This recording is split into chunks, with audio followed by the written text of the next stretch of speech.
अस्सलामुअलैकुम वरहमतुल्लाहि वबरकातुहू। अऊज़ु बिल्लाहि मिनश्शैतानिर्रजीम।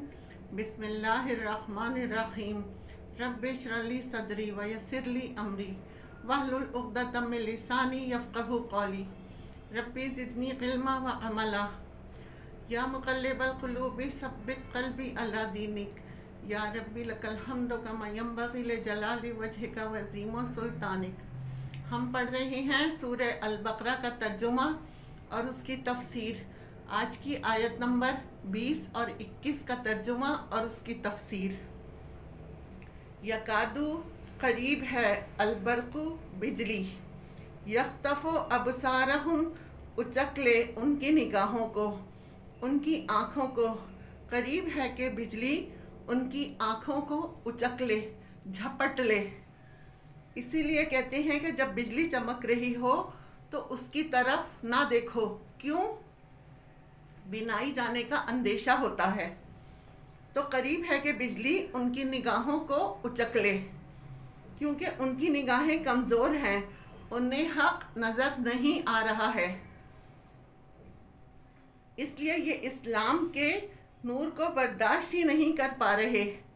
कुल्लमा अद्वा लहुम मशौफ़ी, जब भी उनके लिए रोशनी होती है वो इस पर चल पड़ते हैं। मशनी कहते हैं आम रफ्तार से चलने को। तेज़ दौड़ने के लिए सई होती है। सई क्या होती है? जब उम्रे पर जाते हैं तो तेज़ चलते हैं, वो सई होती है। लेकिन मशनी कहते हैं नॉर्मल रूटीन से चलना। यानी कुरान का जब कोई ऐसा हुक्म आता है जिसमें उन्हें अपने लिए कोई फ़ायदा नज़र आता है तो ये क्या करते हैं? थोड़ी देर के लिए बज़ाहिर उस पर अमल करते हैं। व इज़ा अज़लमा अलैहिम, और जब इन पर अंधेरा आता है, कामू, वहीं खड़े हो जाते हैं। किसी जंग में शरीक होने के लिए कहा जाता है तो ये आगे नहीं बढ़ते। वलौ शाअ अल्लाह, वलौ शाअ अल्लाहु, अगर अल्लाह चाहता, लज़हबा, अलबत्ता ले जाता, बिसमइहिम, इनके कानों को, व अबसारिहिम, और इनकी आँखों को। अल्लाह इनके कान और इनकी आँखें ले जाता, उनको अंधा और बहरा कर देता। लिटरली बहरा अंधा, उनको कुछ भी नज़र ना आता। इन्नल्लाह अला कुल्ली शैइन क़दीर, क्योंकि अल्लाह हर चीज़ पर कादिर है। अल्लाह सब कुछ कर सकता है। या अय्युहन नासु, ए लोगो, तमाम इंसानों से खिताब है यहाँ पर। अब्दुल्लाहि अब्दु रब्बकुम, यहाँ पर तमाम इंसानों से खिताब करके अल्लाह ताला कह रहे हैं या अय्युहन नासु वदू रब्बकुम, अपने रब की इबादत करो। और ये पैगाम सिर्फ नबी सल्लल्लाहु अलैहि वसल्लम ने ही नहीं बल्कि हर नबी ने आकर इस पैगाम को अपनी कौम को सुनाया। जितने भी लोग दुनिया में आए उन सबको अल्लाह ने बनाया है अपनी बंदगी के लिए, इबादत के लिए। और इबादत के क्या मायने हैं?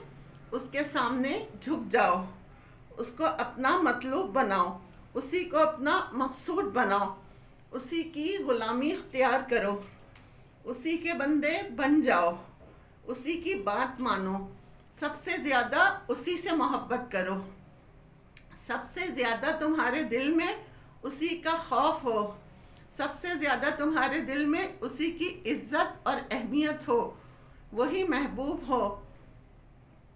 ऐ लोगों, अपने रब की इबादत करो जो तुम्हारा मालिक है, जिसने तुम्हें बनाया, जो तुम्हें रिज़्क़ देता है।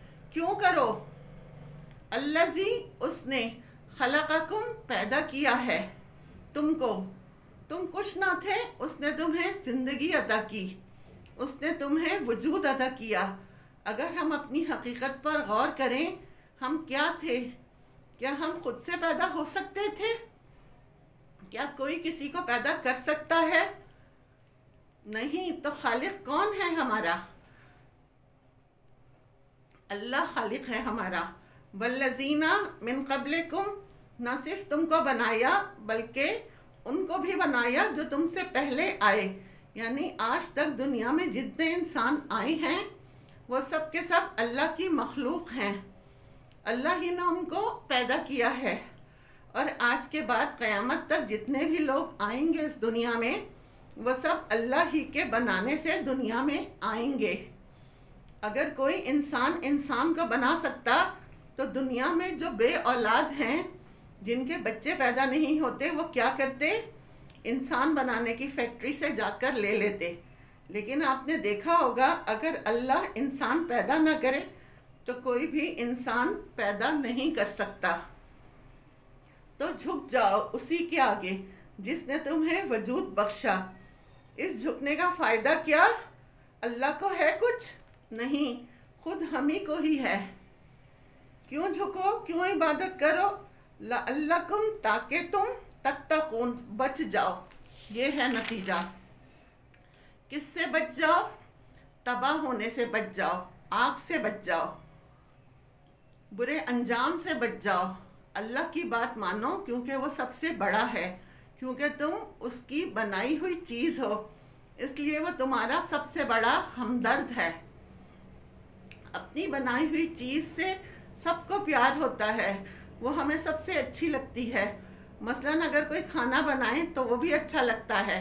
अपनी बनाई हुई चीज़ की क्वालिटी कैसी भी हो वो ख़ुद को तो अच्छी लाजमी लगती है, क्योंकि रब जो है वो सिर्फ खालिक ही नहीं है, वो मालिक भी है।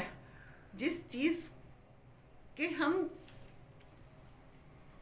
मालिक होते हैं वो चीज़ अच्छी लगती है, उसकी केयर भी हम करते हैं। मसलन आपने एक घर ख़रीदा, उस घर से आपको प्यार होगा ना। जितनी आपको उस घर की भलाई और खैर मतलब होगी, किसी दूसरे को नहीं होगी।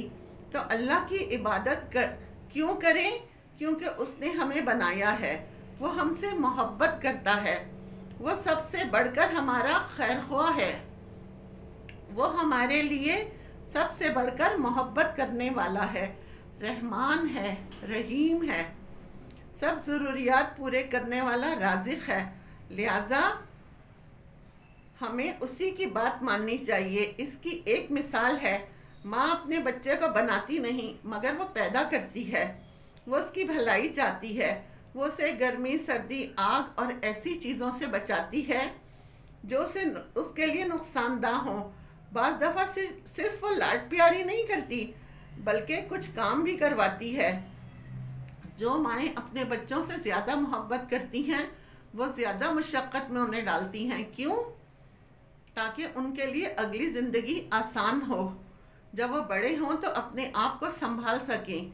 माँ की डांट, माँ की नज़र, उसकी सख्ती, हर चीज़ में एक खैर ख्वाही है। तो अल्लाह ने तो हमें बनाया है, अल्लज़ी खलक़कुम, लिहाजा वो हमारे लिए 70 माओं से बढ़कर प्यार करने वाला है। वो जो भी है हमें हुक्म दे, ख्वाह इसमें गरज हो, सख्ती हो या आसान ही हो, इसमें हमारा फ़ायदा है, भलाई ही भलाई है। तो इबादत का फ़ायदा बताया जा रहा है, लअल्लकुम तत्तकून, ताकि तुम बच जाओ बुरे अंजाम से, नुकसान से, हलाकत से, आखिरत की मुसीबत से। दुनिया में क्या होगा? तक़वा नसीब होगा। जब तक़वा नसीब होता है तो दिल में सुकून आ जाता है, खुशी होती है। वाखिर दावाना अनिल हम्दुलिल्लाहि रब्बिल आलमीन।